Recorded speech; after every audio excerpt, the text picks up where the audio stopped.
Now, you may already know that the UK's largest police force has taken an interest in the Nigerian reality TV show Big Brother Naija. That's because one of its serving officers, 29-year-old police constable Khafi Kareem, has flown from London to take part in the show, apparently without permission. So the Metropolitan Police has launched an internal investigation, insisting that PC Kareem had been granted unpaid leave for an unrelated reason and was on the show without authority. News of Miss Kareem's involvement in the program emerged after a British newspaper, The Sun, published a story that seemed to suggest that fellow officers were outraged by her behaviour on the show and her blatant disregard for authority. But Miss Kareem's management hit back, criticising the article, which they describe as brazenly sensational. Well, here in Nigeria, the apparent scandal appears to be adding to the show's appeal, even though PC Kareem has been nominated for eviction. But what about in the UK? What do people there think? Well, our correspondent Mercy Ajisafe took a stroll through the streets of London to find out. It's a rainy day here in London town, and I'm outside Brixton Police Station, which is in the catchment area that PC Khafi Kareem serves in. The police constable has recently come under fire and could allegedly face disciplinary action from her bosses at London Metropolitan Police. PC Kareem has been accused of tarnishing the reputation of the force by reportedly engaging in sexual activity in the Big Brother Nigeria house. The Met's poster girl for diversity reportedly asked permission from her boss to participate in the African Magic production, at which was declined. Hi Khadiva, so I wanted to ask you what you thought about the whole situation with PC Khafi Kareem going over to participate in Nigerian Big Brother and allegedly having sex as well. Now apparently the London Metropolitan Police could possibly punish her for having sex on TV. What's your opinion of this? Personally, I think Kathy is not a regular person. She is a PC and therefore she has, responsibility to act in a certain way that it's not going to bring the force into disrepute or bring shame on them and possibly herself. So personally, I'm not saying she should be sacked, but she really needs to be, some disciplinary action should happen as a result of this. That's my personal view. Oh, because sex is not illegal, so it's not a problem. I mean, she's her own person. The workplace know that she's not at work. It's not like she's calling in sick and she's out. So it all depends on what exactly was said between her and work. I mean, if they said no, you can't go, and then she used another excuse to get leave, then that's the issue between her and work. If they're saying no, she's saying, all right, give me unpaid leave, and they say, okay, well, we're not paying you, do whatever you want, then it's her own business again. Because she works for the police in the UK, and they're a bit, they'll maybe want her to represent the police in UK wherever she is out there, because they know she works for the police and she's the face. So she has to be careful as well. I don't have a problem in her being a big brother, but the problem is, I hope she didn't have the sex I'm hearing. You see, this is why I keep saying allegedly, because none of us were there. We cannot really say that. I hope she didn't. Sex. But if she did, what would your opinion be? I don't think it's good for the public, especially her job as well. It doesn't make her look good as well. The police constable, who initially started as a special constable part-time for London Met, speaks French, Italian and Yoruba, and worked for the female genital mutilation team as a translator and spotter, where they looked for potential victims in airports. Now, she's done very, very well as a police officer, and a lot of people are worried about where her career may go after this. I'm Mercy Ajisafe, reporting live for Arise News. Mercy there, of course, on a very wet London, but Mercy, thankfully, is back in a dry studio in London, and she joins me now from there. Good to see you, Mercy. First of all, just briefly remind us of what the scandal is all about for those of our audience who may not be in the know.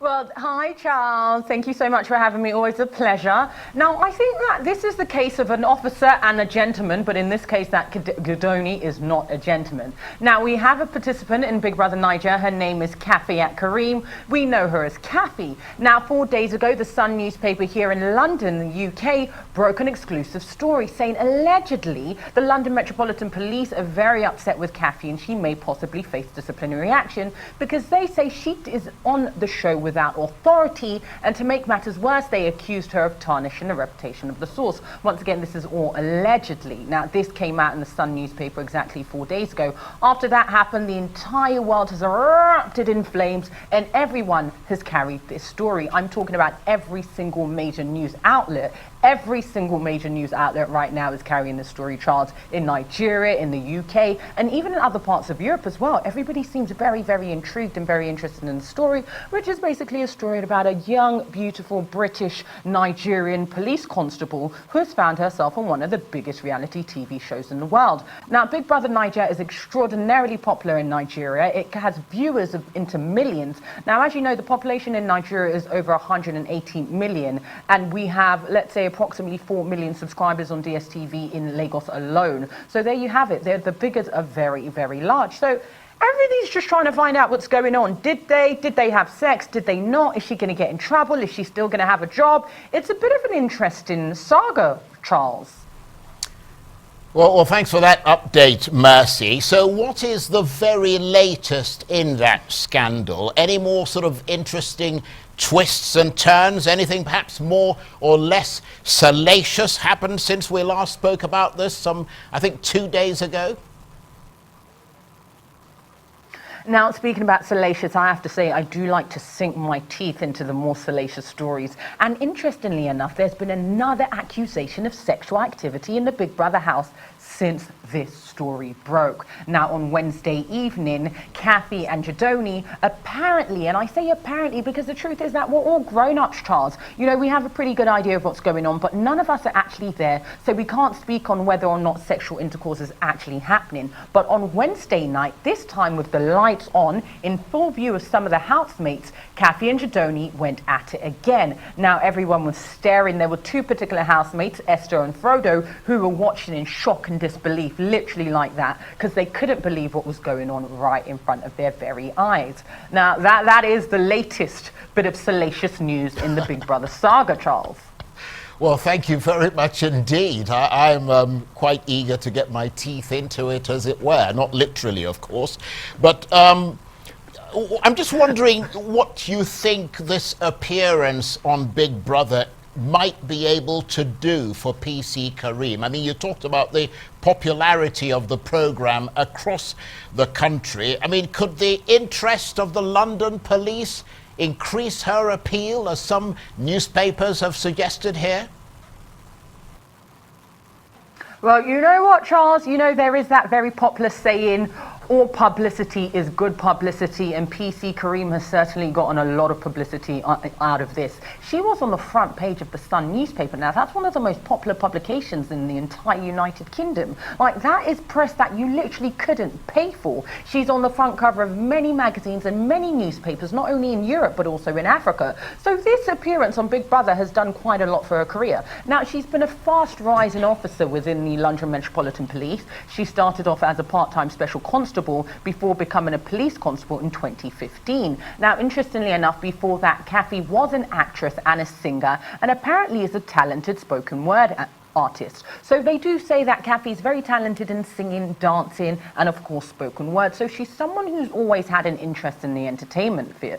Now, for a lot of people who actually go into the Big Brother house and other reality TV shows like that, they do this so they can get the visibility they need to drive their brand up just a little bit more. Now, if we look at past seasons of Big Brother, most especially Big Brother Niger, we see that the people who participated have gone on to do very well. Off the top of my head, I can think of people like Utu Nwanchukwu, Ebuka as well. Ebuka is the current host of Big Brother, and he's doing very, very well. We have Vimbai Mutarini. I mean, people who have participated in Big Brother, especially in Africa, have done really well. Now, that's even talk less of going without looking at the participants of last year. You have the likes of Cece, Toby Bakary, Alex the Unusual. Those people have gone on to have massive careers. They all have over 1 million followers on Instagram, and they're doing very, very well. So I think that I think her appearance on Big Brother, definitely. If she's looking for a career in the entertainment industry, well, there you go, Khafi, darling. You've got it already. I have a theory that Arise may even hire her as soon as she gets out of the house, Charles. I'm not sure I'd go that far, but given the fact, Mercy, and we're almost getting to the tail end of this chat, given the fact that there's been all the controversy surrounding Miss Kareem, is that likely to make this version of Big Brother Niger a must-see? I expect it will. Actually, let me ask you this, because we haven't got that much time. I understand she's been nominated for eviction. Does that place her on a danger list and suggest that all this might be over soon? And if she does lose, what's she going to do? Is she likely to go back to the Met, and will they take her back? And you've got a minute or so. Okay, well, to be honest, Charles, you're right. She is up for eviction. Everyone's a little bit worried because this is Nigeria, and we do know that as Nigerian women, you know, there's a lot of pressure put upon us to act a certain way, which is the modest way. So I'm not too sure whether she's going to be saved or not, or whether she has enough supporters to make it through another week. If she does unfortunately come out of the Big Brother house, we're yet to see whether the London Metropolitan Police will discipline her or not. I reached out to the Met myself on Wednesday, and they were quite clear that they were still investigating and they couldn't give us any more information than they had already given us. So we're not quite sure whether the Metropolitan Police will still have her back, but as it stands, she is still a member of the London Metropolitan Police. She still has a job, and she's simply on unpaid leave. She may or may not face dismissal, but that's what we're waiting to see. If she does win, though, she has said that she would like to have a travel show and basically go around showing all the beauty spots in every different state in Nigeria. Now, interestingly enough, a lot of us were trying to figure out whether or not they've actually had sex. Apparently they have, because Jadoni, her partner, actually went to some of the housemates and accused Khafi of being a sex addict. He even went as far as to say that there's some nights he has to take kiwis to bed with him because Khafi's allergic to kiwis, and that will prevent them from having sex. Now, what's really weird about this is that Khafi is one of those people who used to be pro-celibacy, but as soon as she's got in the Big Brother house, she's allegedly had sex 5 times in 49 days, and there is the potential of a pregnancy scare, but we don't know if they've had sex, and most importantly, we don't know whether they've used protection, Charles. Okay, well, I mean, fascinating story, and fascinating the way that you've told it, Mercy. There was talk that the producers of Big Brother Niger were considering sacking her because of the sexcapades on the show, but we don't know what's happening there. But Mercy, thank you very much indeed. Mercy Ajisafe, our correspondent there in London.